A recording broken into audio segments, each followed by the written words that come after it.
Olá, pessoal! Tudo bem? Nessa aula, vamos ter uma integral tripla, mas ao invés de calcular ela, eu vou determinar. E de forma parecida com o processo que você talvez já tenha visto antes em nossas aulas, vamos descobrir a massa com uma função de densidade. E o que eu principalmente quero nessa aula é mostrar para você como definir as fronteiras em situações que a figura é um pouco mais complicada. E caso dê tempo, e eu espero que dê, vamos tentar fazer isso a partir do ponto em que mudamos a ordem de integração. Vamos dizer que eu tenho uma superfície que é 2x mais 3z mais y, que é igual a 6. Ao desenhar a superfície, vamos ter o eixo x, o eixo z e o eixo y. E nessa situação, nos importamos com a superfície em sentido do octante positivo, porque em casos que lidamos com 3 dimensões, ao invés de termos 4 quadrantes, temos 8 octantes. E queremos que o octante esteja aonde todo o x, y e z seja positivo, que aqui seria nesse desenho que eu fiz. Porém, para ficar mais claro, primeiro eu vou desenhar o ponto em que a intersecção de x ocorre e y e z são zero. A intersecção x é 2x igual a 6, e isso significa que x é igual a 3. Então, 1,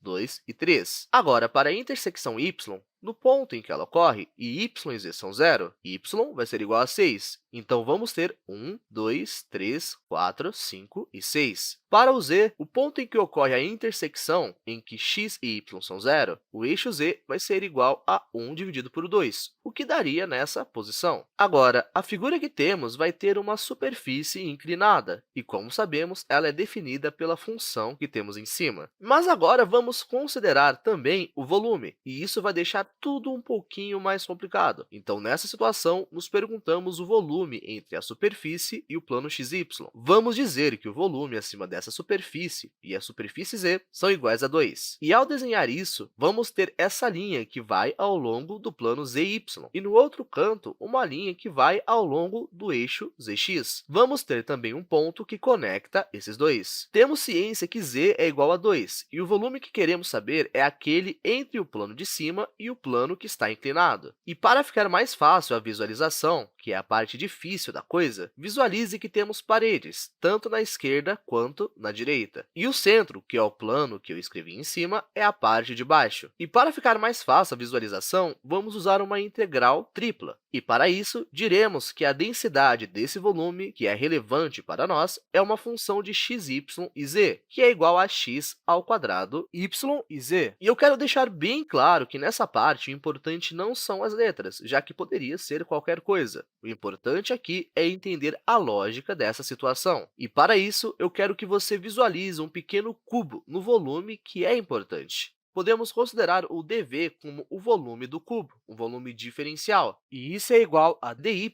que é uma lateral do cubo, vezes dx, que é outra lateral, vezes dz. E caso queiramos saber a massa desse cubo, a única coisa que é necessária aqui é calcular a função de densidade dado o ponto vezes esse dv que fizemos. E podemos chamar essa massa diferencial de dm, que é igual à multiplicação das partes de cima, ou seja, x ao quadrado yz vezes dy, dx, dz. E normalmente mudamos essa ordem conforme o que formos integrar primeiro. E neste caso, vamos integrar primeiro em relação a z. Por isso, vamos pegar o cubo e somar com todos os outros no eixo z. Em resumo, vamos para cima e para baixo. Porém, isso gera uma dúvida extremamente importante. Qual seria a fronteira inferior? E a resposta disso é que, conforme somamos esses cubos, eles se transformam numa coluna. E o que é a parte de baixo dessa coluna? A nossa superfície, que está descrita em cima. Isso significa que, se queremos a fronteira inferior definida em termos de z, só precisamos resolver a parte de cima em termos de z. Isso significa que vamos ter 3z igual a 6 menos 2x menos y. Depois, z igual a 2 menos 2 sobre 3x menos y sobre 3. E essa última parte é igual à expressão da superfície que temos na esquerda superior. Mas na situação em que nos referimos a z, é dessa forma que definimos ele. Agora, para a nossa fronteira inferior. Ela vai ser a superfície z igual a 2 menos 2 sobre 3x menos y sobre 3. Para a parte de cima, a superfície de cima, temos z igual a 2, e o volume dessa coluna vai ser a função de densidade x ao quadrado yz vezes o volume diferencial. E como integramos em relação a z primeiro, eu vou escrever dz aqui e depois em relação a x. Na coluna que vimos antes, ao integrar em relação a z, conseguimos o volume de cada uma das colunas onde a fronteira de cima é um plano. E com a informação de que a fronteira de cima é o plano e a fronteira inferior é a superfície, vamos agora integrar em relação a x, e por isso vamos somar todos os dx. E a fronteira inferior para x é definida por todo o caminho até x. O volume em questão é para seguir todo o caminho até que x seja igual a zero. E se você ficou confuso com isso, o que não é realmente difícil nas temáticas tridimensionais, lembre que você já integrou em relação a z as duas variáveis. Para ficar mais fácil, eu fiz essa projeção de nosso volume no plano xy.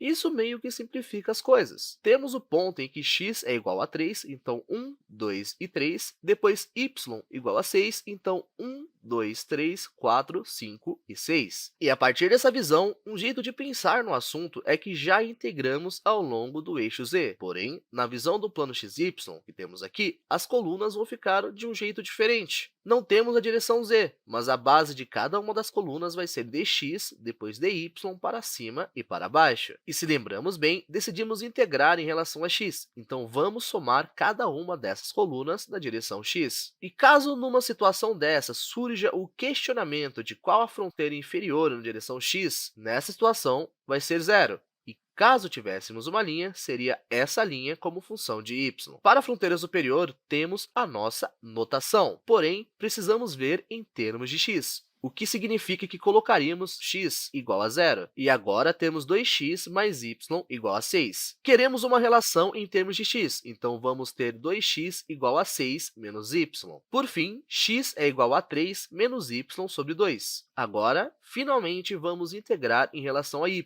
E pode ficar tranquilo que é bem fácil. Ao usar mais uma vez as colunas, temos noção que a fronteira inferior é igual a zero e na parte de cima é igual a 6. Agora é só uma questão de mover as coisas por aqui que conseguiríamos, por fim, resolver a questão. E é isso, pessoal! Espero que tenham aprendido e até a próxima!